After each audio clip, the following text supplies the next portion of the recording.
अस्सलाम वालेकुम, मैं Tareem Iqbal class 9 biology lecture number 70 के साथ हाजिर हुई हूँ। और आज के लेक्चर में हम एक बात सोचते हैं कि हमारी बॉडी में, जैसे लास्ट टाइम ने कहा था, फैक्ट्रीज मौजूद हैं जो कि एनर्जी को सिंथेसाइज करती हैं। इसी तरह हमारी बॉडी में बहुत सी छोटी फैक्ट्रियाँ हैं जो प्रोटीन को सिंथेसाइज करते हैं। मतलब बॉडी हमारी ऐसी है जिसमें बहुत सारी फैक्ट्रियाँ जो अलग अलग काम करती हैं। तो इसमें एक ऐसी फैक्ट्री है जो प्रोटीन को सिंथेसाइज करती है, प्रोटीन फैक्ट्री है, जिसे राइबोसोम कहा जाता है। अब राइबोसोम के बारे में अगर हम देखें तो एक नॉन मेम्ब्रेन बाउंडेड ऑर्गेनील है। जैसे कि पीछे में पढ़ा कि कुछ डबल मेम्ब्रेन होते हैं, कुछ सिंगल मेम्ब्रेन होते हैं। तो it is a non membrane bounded organelle and a tiny granular structure, यानी दानेदार स्ट्रक्चर है। ये छोटे छोटे स्ट्रक्चर्स होते हैं, दानेदार स्ट्रक्चर्स होते हैं।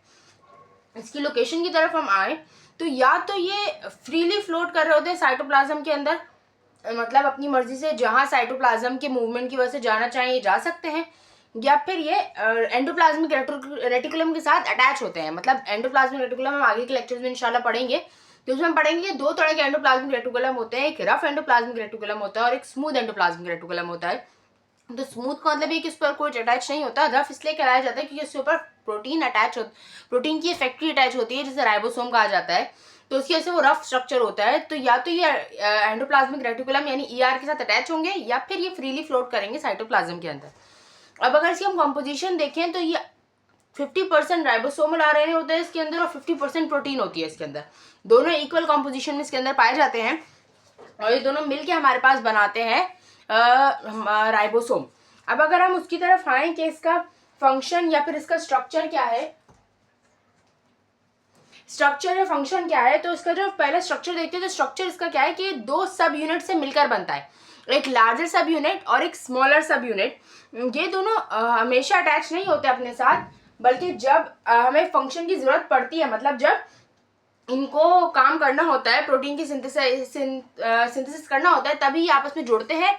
वरना वैसे ये अलग अलग स्ट्रक्चर में रहते हैं। जैसे कि आप सामने डायग्राम में देख सकते हैं कि किस तरह ये अलग अलग मौजूद है हमारे पास, और तभी जुड़ते हैं जब हमारे पास इसमें इसको फंक्शन करने की जरूरत पड़ती है। अब अगर हम इसके उसकी तरफ आए, फंक्शन की तरफ, तो मैंने आप लोगों को पहले ही बताया था ये प्रोटीन सिंथेसिस के लिए काम आते हैं।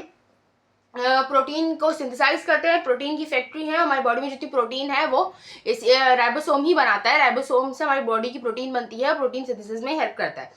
अब अगर हम एक चीज देखें कि जो राइबोसोम है वो प्रोकैरियोटिक सेल के अंदर भी मौजूद होता है और यूकैरियोटिक सेल के अंदर भी मौजूद होता है।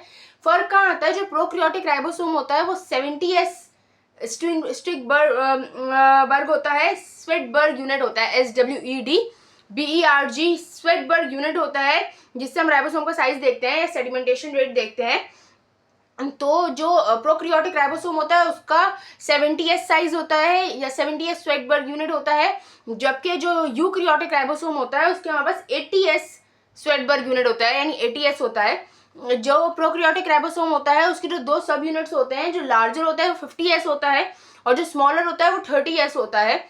जबकि जो यूकैरियोटिक राइबोसोम होता है उसमें लार्जर जो होता है वो 60S का होता है और स्मॉलर जो होता है 40S का होता है। अब एक सवाल ये आता है कि मैंने जैसे कहा कि प्रोकैरियोटिक राइबोसोम 70S का होता है, तो मैंने कहा कि लार्जर 50S का होता है और स्मॉलर 30S का होता है। तो आप लोग सोचेंगे कि दोनों को प्लस करें 50 और 30 तो ये तो 80 बनना चाहिए, लेकिन ऐसा नहीं होता। ये जब आपस में अटैच होते हैं तो कुछ स्ट्रक्चर इनका आपस में मिक्स हो जाता है। जैसे दो है हमारे पास, इन दोनों को जब हम आपस में जोड़ेंगे तो ये मिक्स हो जाएगा। तो इसमें जब इसको ऐड करते हैं तो ये 80S नहीं देता बल्कि 70S देता है। इसी तरह जो यूकैरियोटिक राइबोसोम है उसमें 60S और 40S का स्ट्रक्चर है, तो उन दोनों को जब कंबाइन करेंगे तो वो 100S नहीं बनाता बल्कि 80S बनाता है। क्योंकि जब ये ज्वाइन होंगे, लार्जर यूनिट के ऊपर स्मॉलर यूनिट आएगा तो वो स्मॉलर यूनिट उसके अंदर चला जाएगा, तो दोनों एक पॉइंट ऐसा आएगा जहाँ दोनों यूनिट मिले हुए होंगे, तो वो अलग अलग यूनिट की तरह नहीं लगते, वो एक यूनिट बनता है और फिर थोड़ा साइज में डिफरेंस आ जाता है हमारे पास। तो आज के लिए इतना ही। कमेंट सेक्शन में आप लोग जरूर बताइएगा कि अगला ऑर्गेनील आपको कौन सा स्टडी करना है। मिलती हूँ अगले लेक्चर में, तब तक के लिए अल्लाह हाफिज़।